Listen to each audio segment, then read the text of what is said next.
Excellent. Donc, bonjour à tous. Bienvenue à la rencontre d'information pour le programme d'AEC, d'attestation d'études collégiales en conception et programmation de sites web. Le programme de la rencontre aujourd'hui d'information se situe au niveau, donc bien entendu, je dois rappeler qu'on enregistre, j'allais oublier, mais qu'on procède à l'enregistrement de la rencontre. Donc pour ceux et celles qui ne veulent pas voir leur visage à l'écran, on vous demande dans le fond de laisser vos caméras fermées. Donc petit rappel que je dois faire.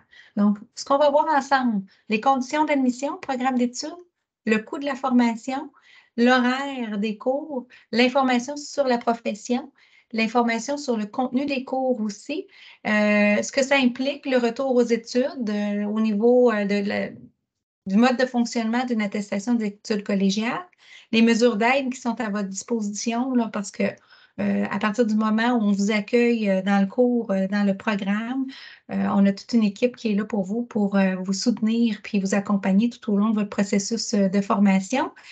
Le dépôt de demande d'admission, bien sûr, là, la procédure à faire et la période de questions que vous pourrez, plus personnelle, où la caméra sera fermée à ce moment-là, l'enregistrement vidéo. Donc, on y va rapidement. Je réalise que Julien, qui est à côté de moi, qui est un enseignant, je ne l'ai pas dit moi je suis conseillère pédagogique, je le répète là, pour les fins de la vidéo, mais responsable du programme d'attestation d'études collégiales en conception de site web et je suis accompagnée d'un enseignant, Julien Durand-Lot, pour la rencontre. Donc, les conditions d'admission pour être admissible à une attestation d'études collégiales, on doit avoir pour être défini comme adulte, parce que une attestation s'adresse à la clientèle adulte, on doit être admis sur une base, on doit avoir soit un secondaire 5 ou une équivalence du secondaire 5. Il faut avoir encore, on peut avoir un diplôme d'études professionnelles. Par contre, si on a un diplôme d'études professionnelles, il faut s'assurer d'avoir au moins la 5e secondaire du français.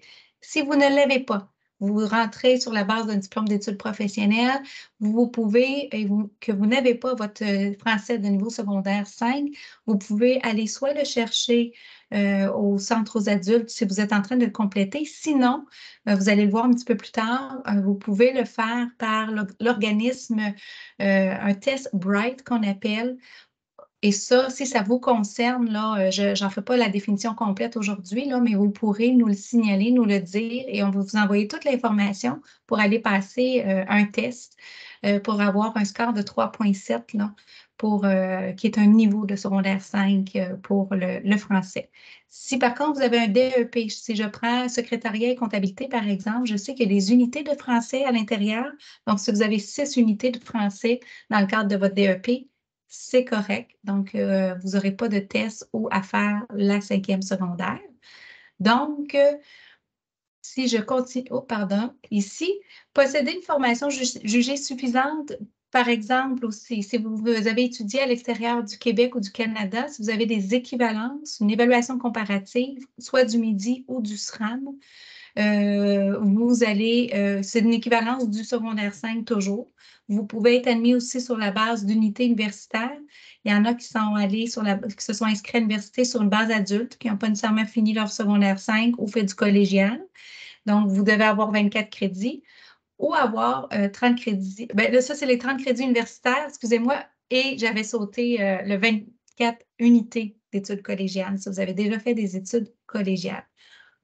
Avec tout ça, ce qui est important pour ceux et celles qui ont un diplôme d'études secondaires puis une attestation d'études collégiales, excusez-moi, je vais changer de. Il faut avoir interrompu vos études pendant une période d'au moins 1 an. Puis à l'intérieur de cette année-là, quand je dis interrompu, c'est vos études secondaires du régulier. Ce qu'on veut éviter, c'est qu'un étudiant qui ne termine,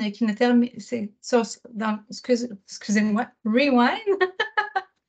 Quand je parle d'avoir interrompu les études secondaires, ce n'est pas ceux et celles qui ont terminé aux adultes un peu plus tard. On veut juste s'assurer que ce n'est pas un jeune de 17 ans qui continue directement à l'attestation d'études collégiales, donc au secteur adulte. Ce que ça veut dire, c'est que vous pourriez avoir soit interrompu vos études pendant une année ou encore avoir fait des études collégiales. Donc, soit l'équivalent de 2 sessions ou encore vous avez fait une session aux études collégiales, vous avez arrêté pendant une session. Ça aussi, c'est défini comme étant l'équivalent d'une année d'arrêt. Les seuls qui n'ont pas besoin d'avoir cette année d'interruption-là, c'est ceux et celles qui ont le DEP. C'est un petit peu en continuité vers l'atteinte d'une profession, si on veut. Donc, le titulaire du diplôme DEP peut une passerelle directe, si on veut, pour pouvoir faire une AEC, bien entendu, tout en ayant le secondaire 5 en français qu'on mentionnait tout à l'heure. C'est ce que je viens d'expliquer. Je vous avais expliqué préalablement aussi le test Bright où aller faire sa 5e secondaire aux adultes. Est-ce que tu peux voir, toi, s'il y a des mains levées ou des questions jusqu'à maintenant, Julien? Oui, pour le moment, il n'y en a pas. Si jamais Excellent. c'est le cas, je t'interromprai pour Parfait. en discuter. Parfait. Je compte sur toi. Excellent.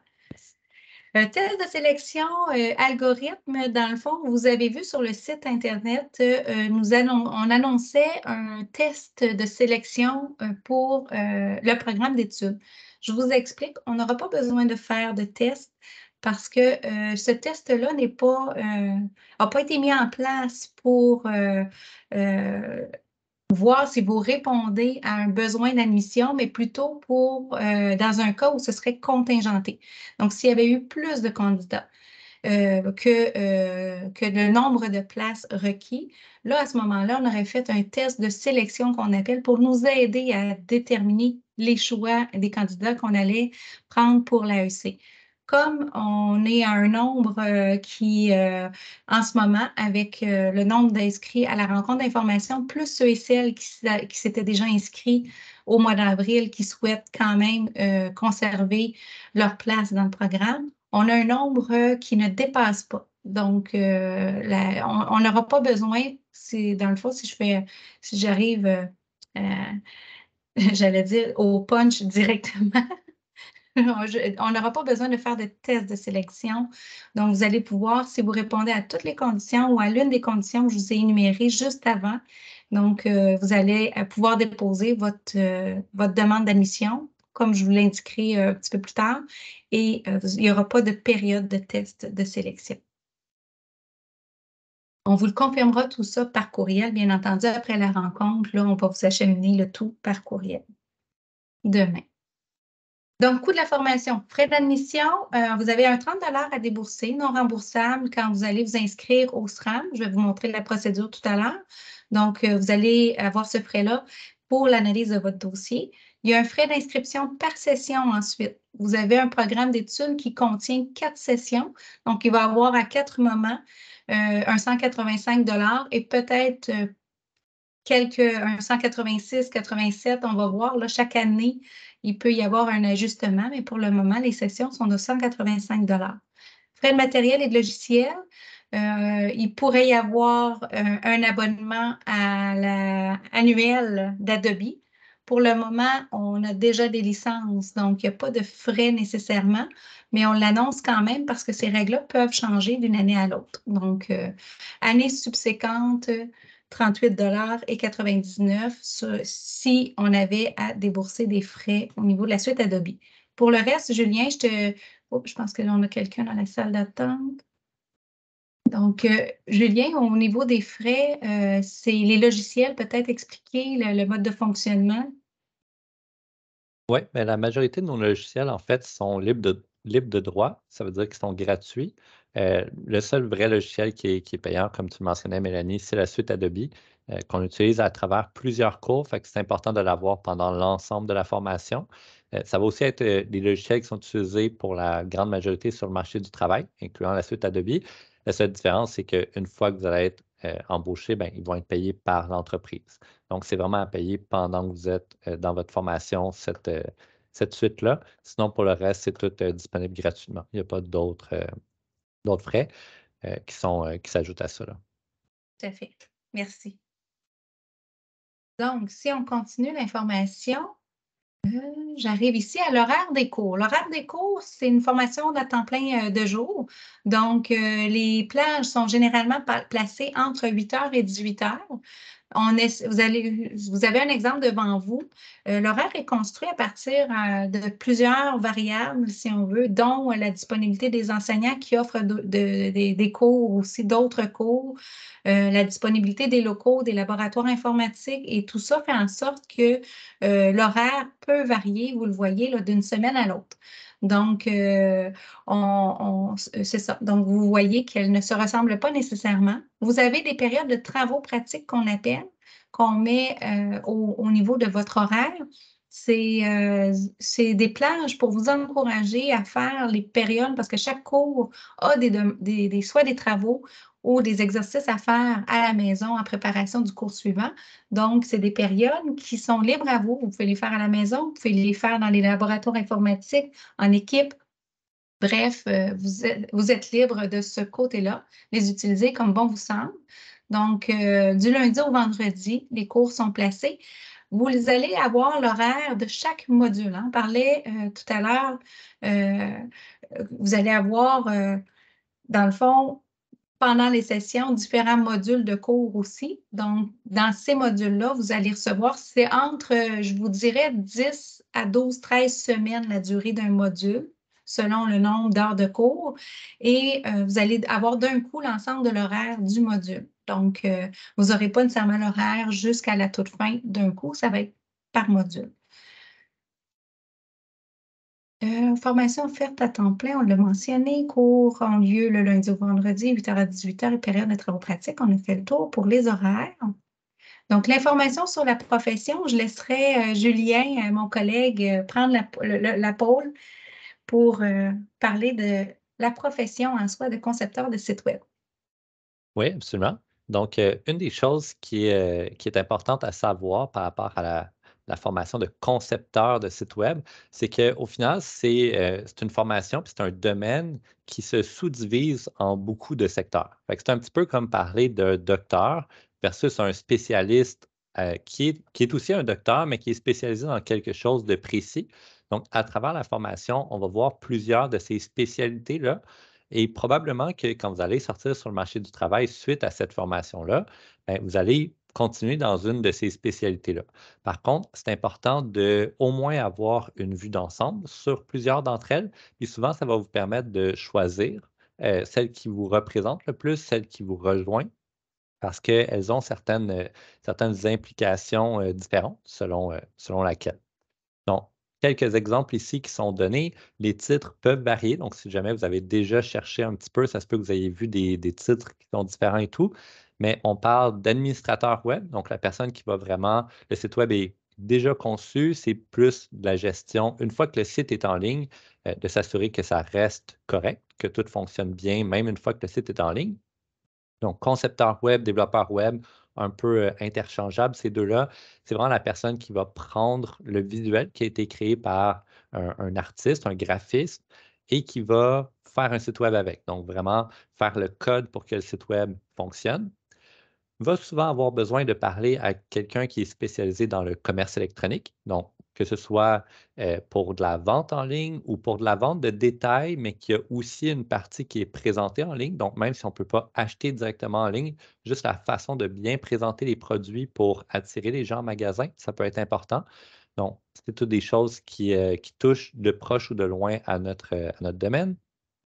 Après ça, on a gestionnaire webmess, donc encore une fois, de l'entrée de contenu. Comment est-ce qu'on peut, sur un site qui est déjà actif, ajouter du contenu là-dedans?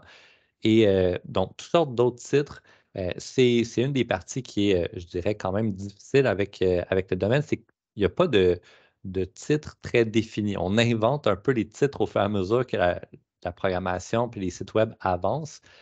C'est des choses comme l'intelligence artificielle qui viennent d'arriver. Ça sort un peu de nulle part. Personne n'a vraiment de mots pour ça. Fait qu'on on en invente, puis on va essayer de suivre un petit peu tout ça.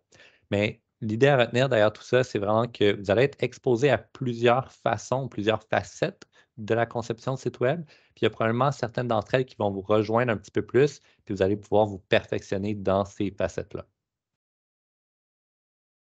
Merci beaucoup. On a une vidéo qu'on vous mettra dans la conversation, si on veut, pour ceux et celles qui ont le goût d'aller voir un petit peu. C'est un- une vidéo qui avait été conçue pour un événement en intégration multimédia avec Compétences Québec. C'est le DEC qui est représenté, mais ce qu'on entend, les statistiques un petit peu, le mode de travail, ce que ça demande, ce que ça implique comme énergie aussi, comme dynamisme, c'est reflète à 100% là, la réalité de l'AEC. Donc, même si c'est un deck qui est représenté, la vidéo est intéressante à aller regarder. Vous aurez le lien. Donc, au niveau du salaire, perspective d'emploi, ça, c'est des statistiques qui sont avec Service Québec, avec l'information sur le marché du travail. Certains ont peut-être déjà exploré cette page-là. Là, c'est sûr qu'on voit 2015-2018, ça s'est ajusté avec le temps aussi. Mais on avait l'ensemble du Québec versus les Laurentides. En ce moment, l'employabilité, le volet est excellent. On est même dans une situation, on est en recherche dans les Laurentides, donc au niveau du placement par la suite. Je pense que les milieux de stage, non seulement ils vous apprécient, mais ils vous gardent souvent par la suite. Donc, la perspective d'emploi, elle est excellente. On voit différents domaines aussi, si on regarde dans les Laurentides. Oups, excusez-moi, il fallait pas que je bouge mon écran. Au niveau des Laurentides, on voit les différents titres qui ont eu le pourcentage de lieux d'activité, conception de systèmes informatiques et services du connexe, les industries de l'information, le commerce de détail, tu en as parlé tout à l'heure, Julien, publicité, relations publiques, gouvernementales. Ce qui est intéressant dans votre futur métier, c'est que vous pouvez travailler dans de multiples secteurs. Donc, selon vos champs d'intérêt, vos expertises ou vos expériences passées, ça vous permet d'aller dans une niche peut-être qui est pour jumeler des intérêts en plus du web. Donc, dans les perspectives d'emploi, si on continue un petit peu. Ah non, là, on se rend au niveau des cours. Je te redonne la parole, Julien, pour présenter le programme d'études. Oui, je me permettrais juste avant de parler de Oui. cette belle grille colorée-là, euh, en termes de, tu sais, tantôt je parlais de spécialisation et tout, euh, un aspect aussi qui est intéressant, c'est qu'il y a certaines des connaissances, comme elles sont applicables à plusieurs de ces spécialités-là, il n'y a rien qui vous empêchera éventuellement de passer d'une spécialité à l'autre. Donc, ce n'est pas parce qu'on en choisit une éventuellement qu'on est obligé de faire le reste de notre carrière là-dedans. C'est une des beautés du milieu, c'est qu'on est tout le temps en train d'apprendre. Bon, là, vous allez possiblement faire l'AEC pour avoir les fondations, les connaissances qui vont vraiment vous permettre de commencer dans le domaine.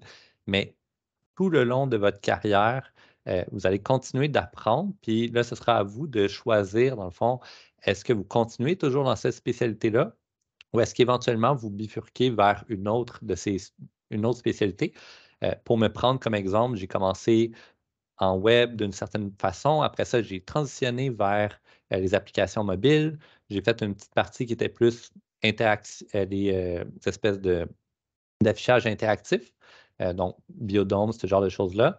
Puis éventuellement, je suis revenu vers le web, donc chose que j'avais fait un petit peu plus au début de mon parcours, ce qui montre que même si c'est différents langages de programmation, différentes choses qu'il faut apprendre, il n'y a rien qui vous empêche de faire ça même, euh, même plus tard dans le parcours. Pour présenter cette grille-là, si ça ne te dérange pas, Mélanie, je vais te voler le Mhm. partage d'écran. J'ai la Tout même à fait. grille de mon côté. Ça va être plus facile en pointant les choses. Parfait. Donc, cette grille-là ici représente chacun des modules. Donc, on parle souvent d'étapes ou de sessions. Nous, à l'ESC, on va parler de modules. Donc, chaque ligne horizontale représente un module. C'est tous des cours que vous avez en parallèle, donc qui vont être en même temps. Donc, si on prend notre premier module ici, on a essentiellement 4 cours pour commencer. Et chacun des cours va être divisé en colonnes, donc colonnes verticales de couleurs, qui représentent une spécialité ou une certaine partie de notre domaine. Donc, notre première colonne ici en orange, on parle d'environnement professionnel. C'est dans ce premier cours-là ici que vous allez apprendre comment installer les différents logiciels dans votre machine pour travailler dans notre domaine. Donc, qu'est-ce que ça implique qu'est-ce qu'on a besoin pour faire un site web, pour travailler là-dessus sur notre ordi, éventuellement le mettre en ligne pour que tout le reste de la planète puisse le voir. C'est ce genre de choses-là que vous allez voir dans la colonne qui est orange. C'est pour ça qu'on en a un dès le premier module, parce que on a besoin d'installer toutes nos choses pour les autres cours. Donc, c'est pour ça qu'il est là. Après ça, la colonne en bleu pâle, on appelle ça programmation côté serveur. Donc, c'est une des différentes colonnes qui va parler de programmation.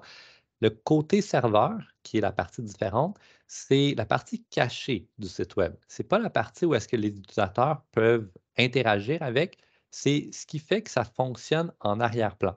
Puis l'exemple typique de ça, c'est par exemple, on va sur Amazon ou n'importe quel site de commande, puis on ajoute quelque chose à notre panier. Mais quand on l'ajoute à notre panier puis qu'on revient une couple de jours plus tard, il est encore dans notre panier. Pourquoi? Qu'est-ce qui fait qu'il se rappelle qui on est? Où est-ce que ça s'est enregistré, cette affaire-là? C'est quoi le produit qu'on a ajouté? Combien il y en avait? Tout ce genre de choses-là qui s'enregistrent puis qui sont des banques de données, des bases de données, c'est géré côté programmation serveur. C'est aussi ça qui va faire en sorte que quand on appuie sur Acheter, bien, il y a une transaction qui est effectuée sur notre carte de crédit et qu'éventuellement, bon, ça s'envoie au côté livraison, puis ça arrive sur le pas de notre part. Donc, programmation côté serveur, c'est le côté caché de la chose, un petit peu plus abstrait en général, et qui peut devenir relativement complexe quand même à cause de justement toute cette gestion-là. Programmation côté client, on n'en a pas au module 1. On se concentre sur un côté de la programmation à la fois. Donc, ça va venir un petit peu plus tard au module 2. C'est le côté interaction avec l'utilisateur. Donc, quand je clique sur quelque chose, il se passe quelque chose directement, donc une interaction de l'utilisateur. Bien, ça, c'est la programmation côté client. Donc, dans mon interface ici que j'ai présentement, que je vous montre, quand j'appuie sur le plus puis le moins qui est en haut ici, j'ai une interaction, puis le résultat de ça, c'est instantané. C'est quelque chose que je vois tout de suite visuellement qui se passe. Ça, ces deux boutons-là ici, c'est de la programmation côté client. Donc, on en voit quand même beaucoup. On voit ces deux colonnes-là sont très remplies à chaque module, presque. On a des cours. Après ça, on a la colonne intégration en vert. La colonne d'intégration va nous permettre de prendre un visuel qui a été conçu et d'adapter ce visuel-là ou de le programmer pour qu'on puisse le voir sur le web. Parce que le web, la façon que c'est conçu, c'est un petit peu différent. Vous avez peut-être déjà entendu parler de Photoshop ou à la limite de Paint dans Windows. On peut faire des images. Mais le web, ce n'est pas une grosse image. C'est un paquet de petites zones qui sont définies, qui sont agencées ensemble pour créer notre site web. Donc, l'intégration, c'est de partir d'un visuel et de créer le site web avec. Dans cette intégration-là, dans le site qui aura été créé, l'on vient ajouter la programmation côté client et la programmation côté serveur.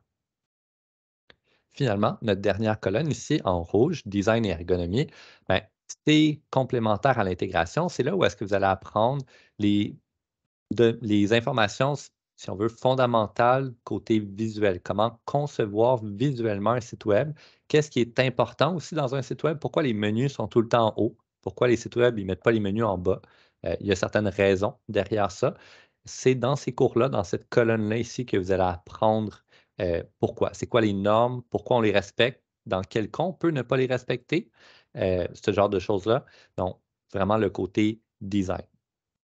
On voit que dans l'ensemble de ces colonnes-là, le côté design représente une des 5 colonnes. Donc, c'est présent parce que c'est important de savoir comment est-ce que ça fonctionne de ce côté-là, mais ce n'est pas le point central de la formation de l'AEC en conception de site web, c'est vraiment beaucoup plus le côté programmation. Donc, ça reste quelque chose de présent, mais il faut en être conscient qu'on ne s'en va pas là juste pour faire des dessins, c'est vraiment un mix des deux. Et je dirais même, j'ajouterais, je renchérirais parce que quand tu parles de graphisme et tout ça, ou quelqu'un qui a un volet très artistique fort et c'est ce qu'il recherche, c'est pas le programme. Il y a d'autres programmes d'études qui atteignent ces objectifs-là. Mais je réitère là, ce que Julien vient de dire. C'est important de savoir que l'AEC, même si le résultat, il y a un aspect visuel quand même. Au niveau technique, on doit apprendre. Il y a des normes, on apprend tout ça. Mais il y a un volet où vraiment vous allez apprendre à aimer et à programmer Mais si la programmation est moins un champ d'intérêt, là, dites-vous que là, il faut se questionner sur le choix du programme à ce moment-là.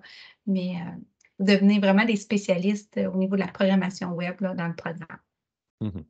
Sachant aussi que c'est difficile parfois à dire, est-ce qu'on va aimer ça, la programmation? Si vous n'avez jamais fait, déjà, c'est quoi hein, la programmation? On part le programme avec l'idée que vous n'en avez jamais fait. Donc, on part vraiment de zéro Tout complètement à en termes fait. de programmation. Donc, il n'y a pas de prérequis en termes techniques de savoir les codes et tout ça. Les seuls prérequis qu'il y aura, on pourra peut-être en parler avec Mélanie, mais c'est juste de savoir utiliser un ordinateur de façon générale. Donc, naviguer à travers les dossiers, créer un dossier, un fichier à l'intérieur, Oui. copier-coller des choses, ce genre de choses-là. Euh, Oui, donc, parce que je dirais que c'est impressionnant de vous voir au début, où là, c'est l'apprentissage des premiers langages et tout ça. Puis à la fin, c'est spectaculaire de voir l'expertise que vous avez développée tout au long. Quand vous dites que vous devenez spécialiste, j'aime ce que tu dis, Julien, effectivement, on ne vous demande pas de l'aide du tout au départ. Par contre, de bien utiliser, je me permets de le répéter, de bien utiliser l'ordinateur. C'est-à-dire que je l'ouvre un ordinateur, je suis capable d'envoyer mes mails, je suis capable d'envoyer, d'écrire un document Word pour l'envoyer. L'utilisation de base doit être très fonctionnelle quand même parce que vous embarquez dans le bain tout de suite à apprendre des nouveautés. Mais pour ceux et celles, puis on le dit parce que pour avoir vécu certaines expériences aussi, il faut quelqu'un qui n'est pas habile du tout à aller chercher des miaux, des courriels, à explorer euh, même sur les réseaux sociaux ou tout ça, peu importe. Euh, c'est mieux de communiquer avec nous pour voir si effectivement le choix est adéquat ou pas. Mais, euh, mais à partir du moment où vous avez une expérience juste de navigation, d'utiliser vos propres logiciels, des jeux même à la limite, il y a aucun problème. absolument. Donc, je parlais beaucoup du module 1 avec les différentes colonnes, les différentes catégories, tout ça. Si on regarde un petit peu qu'est-ce qui vient après le module 1, quand on a des flèches blanches comme ça qui pointent vers un cours suivant, ça veut dire que c'est un préalable. Donc, il faut avoir réussi le premier cours pour faire le deuxième, parce que souvent, ben, c'est la suite. Donc, si on n'a pas réussi le premier, c'est compliqué de voir la suite. Et il y en a beaucoup dans des flèches. Presque chaque cours est préalable du cours suivant. Ce qui veut dire qu'il n'y a pas beaucoup de place pour l'échec, pas que ce soit un problème. À la base, normalement, si vous suivez les cours et tout, ce pas des cours qui sont prompts à l'échec. On a, je dirais, en moyenne très peu d'échecs. Euh, Tant que vous êtes présent, que vous faites les travaux qui sont demandés, que vous mettez le temps nécessaire pour les cours, euh, normalement, ce n'est pas un problème. Mais c'est pour illustrer que les cours s'enchaînent un après l'autre, donc font suite un à la suite de l'autre. Donc, au module 2, on a la suite d'environnement de développement web. Donc, on regarde comment le côté un petit peu plus serveur. Donc, le premier module, on voyait comment gérer notre propre ordinateur, mais éventuellement pour des sites web, si vous ne voulez pas laisser votre ordinateur ouvert 24 heures sur 24, 7 jours sur 7, 365 jours par année, pour que les autres personnes puissent voir votre site, bien, souvent, ce qu'on fait, c'est qu'on demande à quelqu'un d'autre de laisser son ordinateur ouvert tout le temps, puis on met notre site chez eux à la place. Donc, on envoie le problème ailleurs, puis il y a du monde qui sont spécialisés là-dedans, à avoir des ordinateurs qui sont des serveurs qui sont ouverts tout le temps. Donc, on apprend comment gérer ça. Euh, Ensuite, on a la continuité de la programmation côté serveur et le début de la programmation côté client. Donc, ces deux cours-là, c'est vraiment les deux cours de programmation là, qui sont peut-être un petit peu plus techniques. Tantôt, je parlais de l'agencement entre intégration et design. Ben, au module 2, on a création et design de site web qui est justement la mise en commun de ce que vous avez pu voir au module 1. Ensuite, même principe au module 3. Donc, on a la suite de tous ces beaux cours-là. On parle entre autres d'un système de gestion de contenu. Comment est-ce qu'on peut faire pour permettre à un utilisateur qui ne connaît pas trop le web ou ne connaît pas la programmation de modifier lui-même son site web. Donc, nous, on programme le site pour que n'importe qui puisse le modifier par la suite.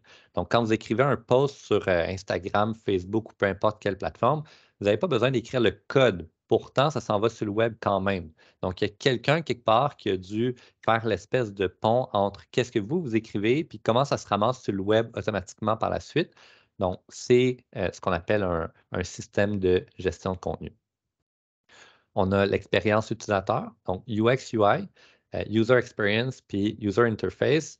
savoir un petit peu comme le design, mais cette fois-ci plus appliqué sur vraiment qu'est-ce qu'un utilisateur s'attend à voir dans un site web? Comment est-ce qu'un utilisateur navigue le site web? Ce genre de choses-là. Donc, c'est plus dans l'abstrait, mais ça nous permet de mieux placer les choses dans notre site web. Et tout ça, ça nous amène à notre première grande barre horizontale ici qui s'appelle Projet Web 1.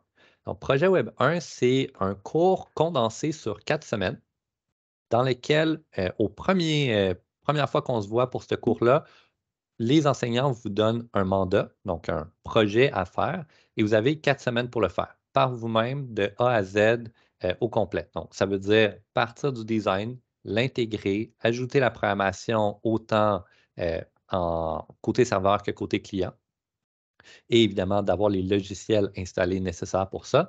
Donc, ça permet vraiment de tester vos connaissances de ce que vous avez vu jusqu'à maintenant. Quand vous terminez Projet Web 1, vous êtes autonome pour faire un site web de A à Z par vous-même. Donc là, on peut se poser la question, OK, mais pourquoi ce n'est pas la fin dans ce cas-là? Si on est autonome pour créer le site web, on pourrait aller sur le marché du travail. La réponse, c'est oui. Honnêtement, après avoir fait ce cours-là, vous pourriez aller sur le marché du travail, mais il vous manque essentiellement juste de rattraper le marché du travail. Parce que à cet endroit-là, vous êtes capable de faire un site web, mais il vous manque les technologies de pointe. Donc, les dernières choses qui viennent de sortir, qui permettent d'aller plus vite, de faire des choses pour vous un petit peu, ce genre de choses-là. Et le côté peut-être un petit peu plus difficile comme la transaction sur la carte de crédit, ce genre de choses-là, donc le commerce en ligne, c'est vu dans ces 2 derniers cours-là ici. Et comment travailler en équipe. Parce que le projet Web 1, c'est un projet où est-ce que vous le faites de façon autonome, seul. Ce qui veut dire que vous n'avez pas besoin de vous entendre avec personne sur la façon de le faire, sur comment agencer vos tâches, ce genre de choses-là. Dans le cours de planification et gestion de projet et le cours de communication, on essaie de tout prendre ce que vous avez vu jusqu'à maintenant et d'agencer ça pour que en projet Web 2, on soit capable de faire le même genre de tâches que projet Web 1, mais cette fois-ci de plus grosse ampleur parce qu'on va être en équipe. Donc, on va être 3 ou 4 personnes dans une équipe, ce qui a certaines implications assez importantes en termes de euh, comment est-ce qu'on se divise les tâches, comment est-ce qu'on fait pour ne pas écraser, qu'est-ce que l'autre personne peut avoir fait, ce genre de choses-là. Puis Je vois j'ajouterais des que notifications. Ouais. les méthodes de travail, dans le fond, on vous inculque aussi, vous apprenez les méthodes de travail qui sont vraiment liées à l'entreprise. Là. Quand vous arrivez quand il y a des services différents qui communiquent ensemble, quand il y a des tâches assignées et dans le mode de gestion, je ne sais pas si vous avez déjà entendu la méthode agile, par exemple, mais les méthodes pour s'assurer d'arriver au livrable. Donc, vous arrivez après ça dans l'entreprise, même si les méthodes changent un peu, avec une belle compréhension là, de comment une entreprise fonctionne là, pour livrer les projets web aux clients. Oui, exact. Et les technologies qui sont vues aussi sont vraiment les technologies, comme on disait, de pointe, donc qui sont utilisées là, tout récentes sur le marché du travail que vous allez voir. Souvent, les enseignants qui vont vous donner des cours sont encore sur le marché du travail, Mhm. donc ils font un mélange entre travailler en entreprise une partie de la semaine, puis l'autre partie de la semaine, ils viennent vous donner des cours. Donc, c'est vraiment euh, exactement ce que vous allez vivre quand, après avoir fini Projet Web 2, vous allez aller en stage. Donc, c'est une première expérience sur le marché du travail qui est un petit peu plus encadrée parce que vous avez un superviseur du côté du cégep, puis une personne qui vous est dédiée dans l'entreprise pour s'occuper de vous, s'assurer que tout va bien et tout. Et une fois que vous avez terminé votre stage, bien là, c'est vraiment la fin de l'AEC. Donc, souvent, les entreprises vont vous proposer un emploi suite à votre stage, si ça a bien été. Ce n'est pas garanti, mais c'est une possibilité. Puis sinon, ben, rien ne vous empêche d'aller trouver un autre endroit pour travailler par la suite. Je vous dirais que l'expérience qu'on a jusqu'à maintenant, dans les dernières années, c'est des fois une proposition de rester. Des fois, il y a d'autres propositions qui arrivent aussi. Oui, vous avez un beau choix là, à rendre à la toute fin. Merci, Julie. Pas de problème. Merci beaucoup. Pas d'autres questions. Je n'ai pas fait mon rôle d'animatrice non plus. Regardez s'il y avait des questions. Non, il ne semble pas avoir eu de questions pendant cette période-là non plus. Donc, je reparle. Il ne nous en reste pas beaucoup. On va aller, je vais repartager mon écran à moi. Attendez un petit peu. Je les vais ici. Donc, partage. Attends, pas de pression. Et voilà. Donc, on parlait des cours. On a vu ça ici. La séquence de cours, vous le voyez un petit peu différemment, mais Julien l'a bien démontré. On parlait de préalables, donc l'importance des préalables et les mesures d'aide qui viennent avec. Quand je vous disais, là, dès que vous arrivez à l'accueil, on vous accompagne tout au long de votre processus. Effectivement, il y a ce que Julien disait, les préalables de cours là, qui s'enchaînent un après l'autre pour pouvoir s'inscrire, avoir réussi le précédent. Donc, il peut y avoir du tutorat, il peut y avoir par les pairs. Donc, des étudiants qui sont assez forts dans un cours peuvent en aider un autre. On constate avec les années aussi qu'il y a une super belle synergie d'entraide entre les étudiants. Donc, ça vous crée une communauté ensemble qui est intéressante. Mais il y a aussi du tutorat par les enseignants. Donc, si au besoin, on s'aperçoit, mais ça, quand on va vous accueillir, on va aller dans le détail, mais un enseignant pourrait vous donner du tutorat aussi pour vous donner un petit coup de main, là, des notions qui semblent être plus difficiles pour pouvoir bien avancer. Par contre, dans les mesures d'aide, là, je sors de l'aide mais si vous avez déjà un diagnostic, donc soit en déficit d'attention, en dyslexie, et je ne nomme que ces deux-là, là, mais vous avez un diagnostic qui fait en sorte que au niveau des apprentissages, vous avez des besoins à mettre en place. Quand je dis des besoins, ça peut être du temps d'études, pas d'études supplémentaires, mais quand il y a des travaux ou des examens, à avoir du temps supplémentaire pour le faire. Différents outils qui pourraient être utiles. Donc, ça, c'est important de nous en faire part, puis on va vous mettre en lien avec le Carrefour d'aide aux étudiants et on va tout simplement mettre les mesures en place pour vous. Donc, je vous dirais, on les voit plus en module. Hein. Quand on parlait de sessions, peut-être un petit moment pour l'expliquer, il y a 6 modules en tout et 4 sessions. Si vous vous rappelez, quand on a parlé du coût des sessions à 185 mais il y en a 4.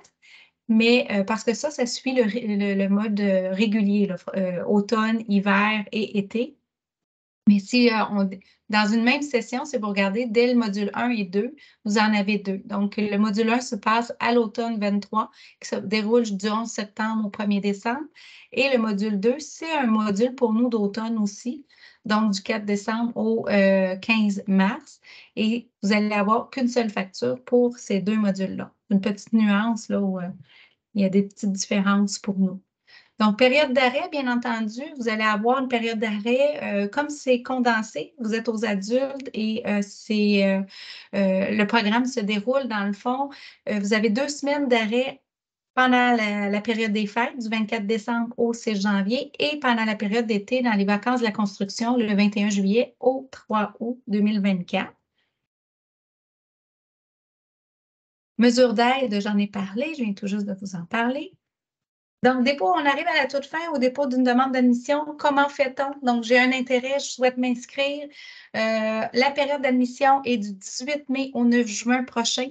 On n'aura pas, je le répète pour ceux qui n'étaient peut-être pas présents au tout début, on n'aura pas besoin d'aller faire un test de sélection. On va vous l'écrire par courriel, vous le confirmez, parce qu'on en fait seulement quand c'est contingenté. Là, il y a suffisamment de place pour tout le monde, donc pas de test de sélection. On va vous donner un verdict après avoir fait l'étude de votre dossier le 7 juillet prochain. Et les débuts de la formation se fait le 11 septembre 2023, donc c'est le début du programme. Donc, on a le temps d'être en mode admission d'ici là. Donc, mais je vous demande, là, si votre projet est clair et précis, de vous inscrire là, dans la période actuelle. Comme ça, ça nous aide à voir la constitution du groupe. Donc, tous les candidats qui veulent soumettre une demande, c'est par le service régional d'admission du Montréal métropolitain, ce qu'on appelle le SRAM. Vous allez aller directement sur la plateforme du SRAM pour faire votre demande d'admission. Et une fois entré, tiens, si je le simule ici, donc, vous allez aller à soumettre une demande d'admission. Vous allez avoir les candidats de la formation continue, donc secteur adulte ici. Vous allez devoir vous créer un compte à ce moment-là. Et une fois le compte créé, vous pourrez vous connecter. Donc, une fois connecté, c'est tout simple à suivre, là. Vous commencez votre demande d'admission, on vous indique que vous allez avoir des frais à payer par carte de crédit. Vous avez votre code permanent pour ceux et celles qui ont étudié au Québec que vous devez avoir en main. Juste un moment, s'il vous plaît. OK. Donc, excusez-moi, j'ai été déconcentrée. Donc, vous commencez tout simplement. Vous avez un choix à faire. Donc, collège, le cégep qui est cégep de Saint-Jérôme. Là, on ne verra pas notre AEC, mais dès demain, excusez, ça n'a pas fonctionné ici. Donc, le programme choisi, dès demain matin, conception de site web va être ouvert. Donc, vous allez le voir parmi la liste des programmes d'études et vous continuez à ce moment-là, j'en choisis un, ainsi de suite, jusqu'au dépôt de votre documentation. On va voir quel document vous devez déposer. Et à ce moment-là, excusez-moi, donc vous allez déposer votre demande d'admission et avoir le ferret de 30 $. Excusez-moi, j'ai quelqu'un qui est rentré, vous l'avez vu, ça m'a déconcentré complètement. Donc, continuez ici et vous allez compléter votre demande d'admission. Est-ce qu'il y a des questions là, en lien avec ce que je viens de dire? Non, tout va bien. Donc, documents requis pour votre demande d'admission, dans le fond, vous allez devoir démontrer vos études antérieures, votre certificat de naissance, si vous êtes né à l'extérieur du Québec, voire autre document, on va vérifier, votre curriculum vitae et un paiement de 30 $. Donc, dans les documents ici requis, j'y vais rapidement, je vais grossir un peu ici. Donc, documents obligatoires. Si vous êtes né au Québec, bien important, certificat de naissance délivré par le directeur de l'État civil avec la mention certifié. Si vous êtes né au Canada, donc tout ce qui est lié à la citoyenneté, certificat de naissance officiel, carte valide de l'assurance maladie. Donc, vous avez un lien que je pourrais vous déposer directement dans la conversation, là, étant donné que c'est très technique et selon votre statut, je pense que c'est important de bien le lire. Je vais le mettre dans la conversation. Donc, si vous êtes Canadien naturalisé, né à l'extérieur du Canada, si vous détenez un statut de résident permanent, par exemple, allez voir chacun des documents et les liens qu'on vous envoie ici. Je le mettrai, comme je vous dirais, dans le statut. Si vous êtes détenez un statut de réfugié aussi. Par rapport aux études antérieures, si vous êtes né au Québec, vous n'avez pas besoin de déposer vos diplômes d'études collégiales ou secondaires. On les a déjà en main avec votre code permanent. Donc, vous aurez tout ça. Si vous avez fait vos études secondaires dans une autre province que le Canada, par exemple, canadienne ou autre que le Québec, vous devez avoir une copie du dernier relevé de notes de vos études secondaires et une copie du diplôme d'études secondaires. Si vous avez fait vos études secondaires à l'extérieur du Canada, donc et même si vous avez obtenu un DEP au Québec, une copie du relevé de notes des 3 dernières années d'études, une copie des relevés de notes des études postsecondaires s'il y a lieu, copie des plus récents diplômes et certificats, puis évaluation comparative, ce qu'on disait tout à l'heure, selon est-ce que vous avez fait des études secondaires, si vous avez des études à l'extérieur du Québec, vos évaluations comparatives du Midi ou du MIC. Ou encore du SRAM, parce que le SRAM le fait aussi. Donc, pour des frais de 50 $, le SRAM peut faire vos études comparatives. Universitaire également, on n'a pas accès. Donc, si vous avez fait des études universitaires, le plus récent relevé de notes. Et bien entendu, si vos documents, si c'est à l'extérieur du Québec, vous devez faire le test, pas le test, mais faire traduire vos documents. Puis pour les candidats qui n'ont jamais étudié en français, bien important dans les conditions d'admission, si vous n'avez pas étudié en français, vous devez faire le test Bright, un peu comme les personnes aussi qui ont un diplôme d'études professionnelles. On en a parlé tout à l'heure. Si vous avez besoin de le faire, on a un lien avec de l'information également. Donc, ça concerne les deux cas. Donc, quelqu'un qui a étudié dans une autre langue que le français et ceux et celles qui ont un DEP qui n'a pas le secondaire 5 et qui veulent passer par le test Bright plutôt que de faire leur cours de français 5 aux adultes. Ça fait le tour. Je vous copie tout de suite le lien. Je vous dirais que j'ai terminé la rencontre d'information. Je ne sais pas si, Julien, tu avais envie de présenter, c'est peut-être même la partie la plus intéressante pour nos candidats. Donc, des projets concrets, là, à quoi peut ressembler un projet? Oui, absolument. Donc, je vais prendre le partage d'écran. Ça va aider. Voilà. OK. Donc, ce que je vais présenter ici, c'est des projets que les étudiants ont eu à faire, comme parfois comme travail de mi-session, comme travail de fin de module, et qui vont progresser selon la catégorie en difficulté. Donc, parfois, c'est module 1, donc c'est des trucs qui sont un petit peu plus simples. Parfois, ça devient un petit peu plus complexe quand on avance à travers les modules. Donc, au début, on parlait module 1 quand je présentais tantôt là, avec les colonnes de couleurs, comme quoi on apprend la base au module 1. Mais un exemple de ça, c'est qu'après à peu près la moitié du module, on est en mesure de produire un site web de ce style-là ici, où est-ce qu'on a un menu, on a un survol dans notre menu, on a du contenu qui est centré dans notre page, différents styles, donc mélanger des images avec des titres, des textes. Ça reste relativement simple en termes de mise en page, mais c'est aussi basé sur un vrai site. Donc, il y a des sites qui sont de ce style-là, qui ne nécessitent pas d'avoir euh, des trucs super complexes. Donc, ça, c'est le genre de projet qu'on est capable de faire après quelques semaines uniquement. Si on revient ici, fin du module 1, donc le même cours, mais vers la fin, on a le même genre de site web avec un menu en haut, différents effets de survol, mais cette fois-ci, la mise en page est un petit peu plus complexe. On a des éléments qui sont superposés un par-dessus l'autre, plusieurs colonnes à l'intérieur de notre site web. Donc, on a plus de contrôle. On a vu comment aussi intégrer différents médias, donc faire jouer de la vidéo à travers notre site web, intégrer des images, des blocs d'informations de contact, ce genre de choses-là. Donc là, on est encore module 1. Déjà, à la fin du module 1, on est en mesure de faire ce genre de petit site web-là. Si on regarde module 2, là, on tombe avec des sites web où est-ce que vraiment le contenu est plus complexe. On a beaucoup de superpositions, on a de la vidéo en background, différentes zones de contenu qui sont complètement différentes les unes des autres, mise en page aussi qui est un petit peu plus adaptée au contenu, qui va aussi éventuellement s'ajuster. Donc, si on est en mobile, si on regarde le site web sur un téléphone mobile, bien, on voit aussi au module 2 comment est-ce qu'on peut prendre le site web et l'ajuster pour le ratisser sur un petit écran. C'est la nouvelle venue s'ajouter à nous. OK. Donc, module 2, ça, c'est vraiment le côté plus intégration et éventuellement design aussi qu'on va pouvoir voir là-dedans. Maintenant, si on regarde le côté programmation, côté client. Donc, vous avez parlé de deux styles de programmation différents. Il y avait côté client qui est l'interaction avec l'utilisateur.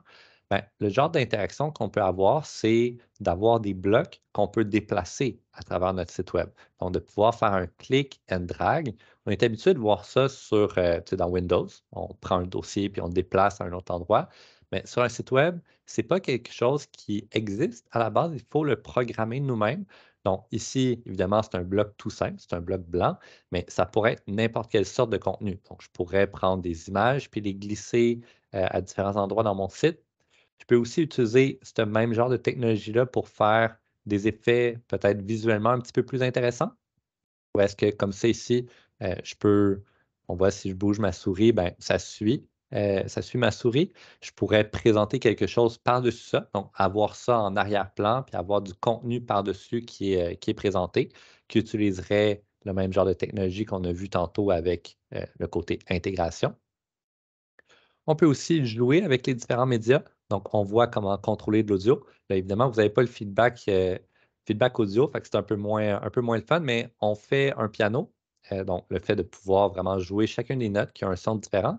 Puis, on voit même comment est-ce qu'on peut intégrer une base d'intelligence par-dessus tout ça pour jouer des accords, jouer aléatoirement, donc jouer de la musique un petit peu au hasard avec différents boutons comme ça. Donc, je n'ai pas besoin de toucher à rien, ça les joue tous en séquence. Maintenant, si on regarde côté plus programmation back-end, donc on parlait programmation côté serveur. Souvent, le terme qui est utilisé, le terme technique, c'est back-end, la version anglophone de ça. Donc ici, on a une page qui nous demande de faire un choix.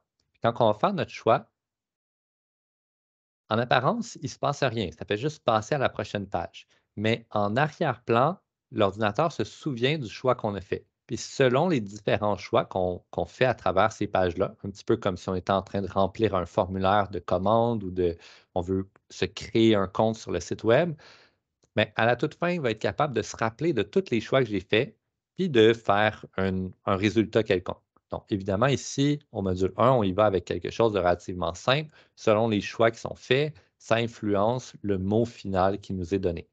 Donc, souvent, on va faire ça, ce genre de petit exercice-là, où est-ce qu'on commence avec quelque chose qui est un peu moins appliqué à une situation réelle, juste pour vraiment focuser sur qu'est-ce qu'on est en train d'apprendre présentement, qu'est-ce que ça fait dans la vie? Puis éventuellement, on prend cette même information-là, puis on l'apporte sur un problème réel qui va nous permettre de vraiment pousser ça un petit peu plus loin. On a évidemment un bouton pour recommencer, ce qui nous ramène au début, nous permettrait de refaire le processus. Donc, ça, c'était encore une fois module 1. Si je reviens en arrière une couple de fois, puis on va voir module 2. Donc, j'ai un petit exemple ici où est-ce que vous avez, ce genre de grille-là qui peut, en apparence faire peur, hein, un paquet de diagrammes de flèches qui pointent, ça nous parle de termes qu'on ne sait pas nécessairement c'est quoi, au début, mais quand vous allez être rendu là, ça va tout être clair. Ce genre de diagramme-là, de qu'est-ce que ça demande de faire à chaque étape, on va prendre le temps avec vous de vraiment expliquer ce genre de schéma-là, puis en le suivant, vous allez être en mesure d'arriver à quelque chose comme ça ici, où est-ce qu'on commence en se connectant. Donc on rentre notre compte, on se connecte et éventuellement, on tombe sur une boîte de dialogue où est-ce que, selon ce qu'on va rentrer dans la boîte de dialogue, l'ordinateur va être en mesure de nous répondre en conséquence. Donc, si je lui dis bonjour, il me répond bonjour aussi. Ce qui n'est pas sans rappeler, bon, évidemment, c'est une version super simple, mais de l'intelligence artificielle, qui est un gros sujet du jour ces derniers temps. Ben, on voit un petit peu la base de comment est-ce que ça pourrait être conçu, ce genre de système-là. Et ça peut être applicable à plein de sujets différents aussi. Donc, c'est vraiment l'idée d'interaction avec un serveur que selon ce que l'utilisateur rentre et envoie, on peut réagir en conséquence avec l'idée d'un compte utilisateur. Donc, le fait que moi, je me sois connecté, il savait qui j'étais. Il pouvait me répondre selon mon nom, donc personnaliser, si on veut, les différentes réponses. Donc, c'est quelques exemples, mais il y en a toutes sortes. Évidemment, selon les enseignants que vous allez avoir dans ces cours-là, ça se peut que les projets changent. En fait, il y a des bonnes chances qu'ils changent parce que moi-même, si je redonne le même cours, souvent, je ne donne pas le même exercice. J'essaie de les améliorer à chaque fois. Donc, c'est toujours un petit peu différent, mais en termes de style d'exercice, c'est le genre de choses que ça peut vous donner. Et bon, pour les projets plus complexes, comme il appartiennent aux étudiants, j'en ai pas nécessairement à présenter là, mais l'idée, c'est que vous arrivez avec ça. Donc, on parlait du module 1 et 2 ici. Si on imagine ça extrapolé sur 5 modules ou 6 si on compte le stage, ben, vous arrivez à la fin à vraiment être capable de produire des sites web complets par vous-même. Donc, tout ça, là, c'est vraiment les étudiants commencent de zéro et monte le site pour arriver jusqu'à ce que j'ai présenté sans problème. Un point dans la discussion. OK, c'était toi, Mélanie, qui avait écrit. Oh, tu es sur mute, par exemple. Effectivement, j'ai mis le lien là, des documents requis pour quand vous allez déposer votre demande au SRAM, vous allez avoir à télécharger. Là, si vous voulez aller revoir, revisiter, vous assurer que vous avez les bons documents. Donc, un grand merci, Julien. Ça met fin un petit peu à notre rencontre, à ce qu'on voulait vous présenter aujourd'hui. Donc, on va mettre fin à l'enregistrement aussi pour arriver dans la période de questions pour ceux et celles qui sont présents.